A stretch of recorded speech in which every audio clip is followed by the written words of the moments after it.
Good evening. You're now with me, Anigwe, for TVS Nightline. We begin with this story. This morning, the Kuching High Court dismissed PETROS' bid in 7.95 million ringgit bank guarantee dispute with PETRONAS. But Sarawak State Legal Advisor Sri Fung Juchung says the High Court steered clear of constitutional questions in the legal battle between the Sarawak government and PETRONAS, ruling only on commercial grounds. He says the constitutional issues now moves to the Federal Court, with a decision expected on March 16. The constitutional issue will now be decided by the Federal Court, since the High Court declined to decide on constitutional issues and make a commercial decision.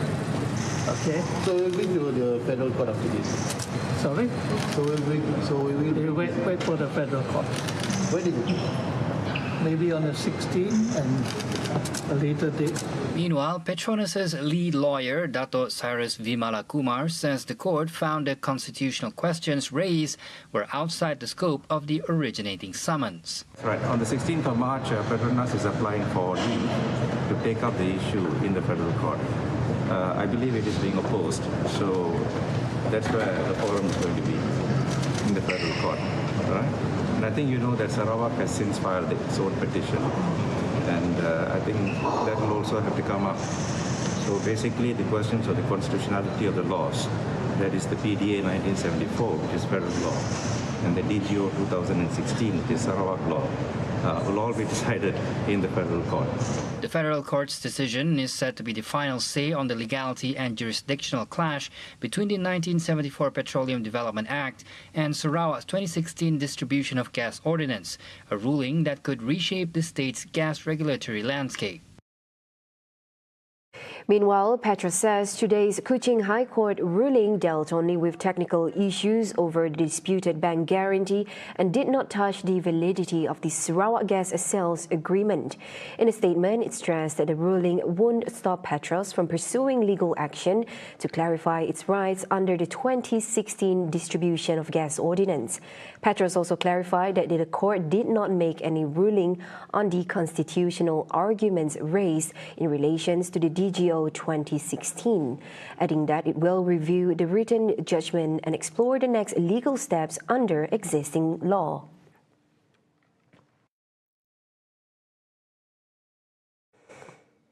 The Sarawak government's move to file a petition to review several key oil and gas laws is seen as a necessary step to secure legal clarity and resolve long-standing disputes. Deputy Minister in the Premier's Department for Corporate Affairs and UKAS, Dato' Abdullah Saidul, says the move comes as no surprise following earlier legal proceedings by PETRONAS regarding the position of PETROS in court. He adds that the development compels the state government to seek a definitive legal interpretation through the judiciary after prior negotiations and mediation with the federal government failed to produce a final resolution. Saya rasa ini untuk mengelakkan berbagai fitnah dan buruk sangka dan andaian-andaian dan spekulasi yang boleh memecah belahkan hubungan Sarawak, Sabah dan juga federal government. So dalam masa yang sama, saya rasa, saya yakin dan percaya masyarakat Sarawak secara keseluruhnya, saya rasa ingin tahu juga pengakhiran isu ini yang terlalu lama telah berlalutan. Dan saya rasa ini penting untuk masa depan, bukan hanya masa depan Sarawak masa kini, untuk masa depan generasi yang akan datang, terkait ekonomi dan pembangunan Sarawak juga. This is part of the fight with regards to our rights and interests, as a wilayah yang sama-sama menubuhkan Malaysia pada 1963. So this is part of our fight. Now, the vehicle carrying the Bukit Kayu Hitam commander of the Malaysian Control and Border Protection Agency, MCBA, SAC Muhammad Nasiruddin Muhammad Nasir, came under gunfire near the Malaysian-Thai border at dawn today. Kedah Police Chief Dato' Azli Abu Shah says the commander escaped unharmed in the 5:40 a.m. incident about 1 kilometre from the border. Ke masjid untuk menunaikan solat subuh, dapati datang orang yang mencurigakan menaiki motosikal, 2 orang tak dikenali berpakaian serba hitam dengan full face dan melepaskan 2 das tembakan terhadap kereta beliau lah. Alhamdulillah tembakan tidak mengena ataupun mendatangkan kecederaan, tapi kita dah proses pada kereta ni, kita boleh sahkan bahawa pelaku 2 das tembakan. Jadi kalau Azli says the victim, who drove alone, briefly pursued the suspects for about 1 kilometer before they fled into a nearby industrial area. Police are investigating all angles and are not ruling out the possibility that cross-border crime syndicates were behind the attack. Developments in negotiations between the United States and Iran are emerging as a key factor shaping global oil and gold prices. Bank Muamalat Chief Economist Dr. Afsan Nizam Abdul Rashid says, although both commodities are trending higher, their gains are driven by different factors. Oil is lifted by heightened geopolitical risks, while gold is supported by the weakness of the US dollar. In an exclusive interview with TVS, he says Brent crude halts at around $70 per barrel amid concerns of possible conflict in the Middle East. With Iran situated near the Strait of Hormuz, a key global oil transit route, any escalation could disrupt supply and drive prices higher. However, from a fundamental standpoint, he stresses that global supply remains sufficient. Dan sekarang kalau kita lihat negara seperti OPEC Plus, negara-negara OPEC Plus telah pun sedang berusaha untuk menambah bekalan sebenarnya. Kerana sebelum ini 2-3 tahun yang lepas negara tersebut sedang mengurangkan akibat mahu mengawal harga minyak mentah.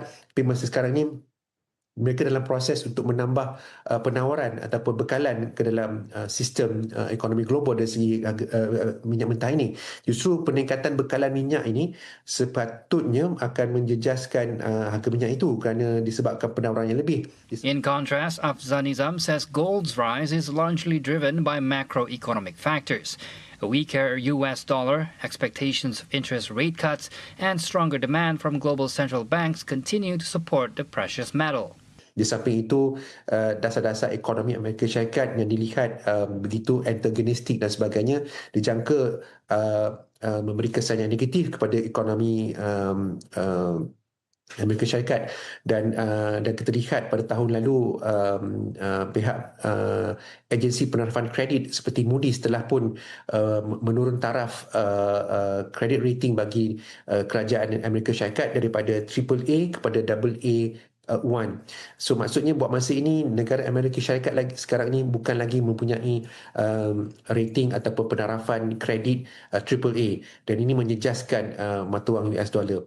However, current price movements are seen as temporary and dependent on the near-term outcome of Iran-US negotiations. As such, markets are now closely watching whether geopolitical tensions ease or escalate, which will determine the next direction for oil and gold.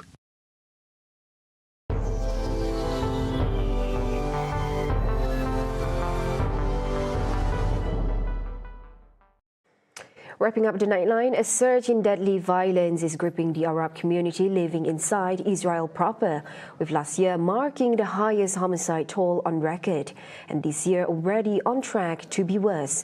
RT correspondent Charlotte Dubansky reports from the Israeli city of Haifa, where families say crime gangs are tightening their grip and trust in authorities is fading fast. Year after year, the number of homicides in the Arab-Israeli community has been on the rise. But 2025 was the deadliest on record. 252 individuals killed, many of them being shot dead. But this year is already proving that it may be even deadlier. At least one person, if not more, killed for every day of the year so far. Across the road from us, police suddenly appear. They seem to have pulled over a few people at a spot where the night before 2 people were shot dead. The police say the killings were related to organised crime.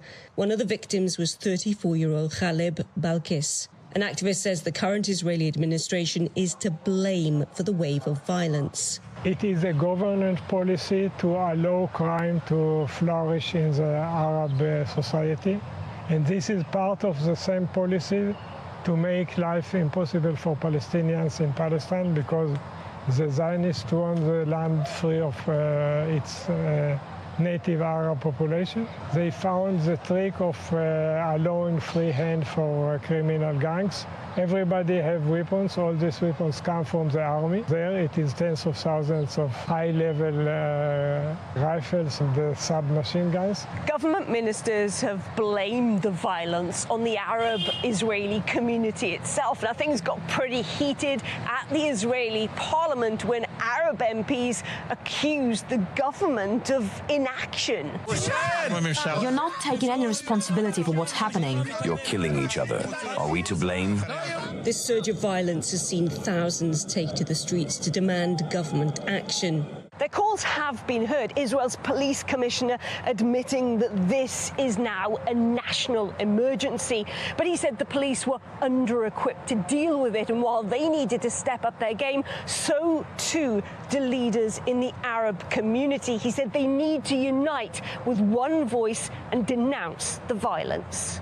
In Tamra, a town fairly near Haifa, I meet the owner of a local restaurant.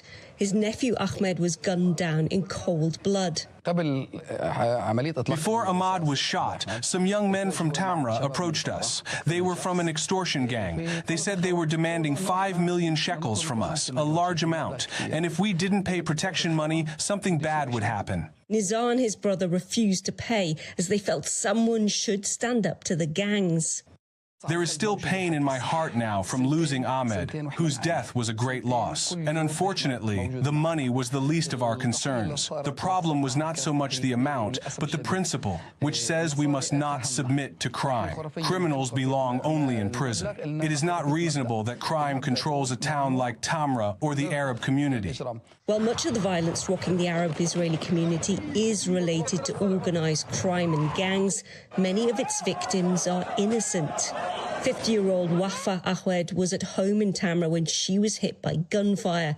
She wasn't the intended target. Her death sparked anger on the streets. And a chain reaction. Amongst the men arrested for her killing is a member of Nizar's family. A blood feud ensued. The information that reached us is that one of the people who killed this woman is from our extended family, from Dar Diab. They went and attacked the father of the suspect of the murder. 60-year-old Jamil Diab was shot dead in an act of revenge. Nizar says he's lost all faith in the system. Practically, as an Arab, as a Palestinian living in this state, I no longer have trust in this government or the police. Today, the police are not fulfilling their role, and ironically, on the day Jamil died, although he had been threatened and his house had been burned 3 times, the police in Tamra were conducting traffic patrols, surrounding the town with around 30 police motorcycles. They were issuing fines instead of going to protect people and trying to solve crimes. Almost 2 years after the death of his nephew Ahmed, no one has been arrested. Only around 20% of homicides in the Arab-Israeli community are solved by the police force here. That is significantly lower than in the Jewish Israeli population, where some 65% of cases, murder cases that is, are cleared. As the death toll mounts, many in the Arab-Israeli community fear that things are only about to get worse. Charlotte Dubinsky for RT in Haifa. Those were the updates on TVS Nightline. I'm Handy Gui. Thank you for watching. Have a good night.